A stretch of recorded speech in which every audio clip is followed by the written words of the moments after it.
ராசி லக்கணங்களுக்குமே சில குறைகள் இயற்கையாகவே இருக்கிறது. நிறைகள் அது எவ்வளவு நிறை இருந்தாலும் அதை பற்றி கவலை இல்லை, அது அவர்களுக்கு கிடைத்து விடுகிறது. அதனால் அவர்கள் அதை பற்றி சிந்திக்க போவதில்லை.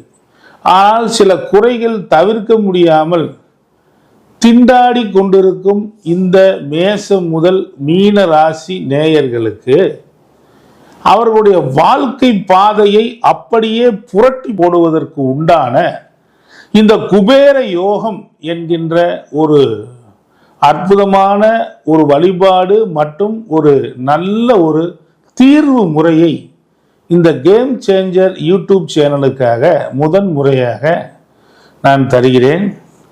அனைவரும் நான் சொல்லும் இந்த விஷயங்களை பொறுமையாக கேட்டு அதன்படி நடந்தீர்களானால் உங்களுக்கு நான் சொல்லி கொடுக்கிற விஷயங்கள் ஒரு மிகப்பெரிய வெற்றிகளை கொடுக்கும். நண்பர்களே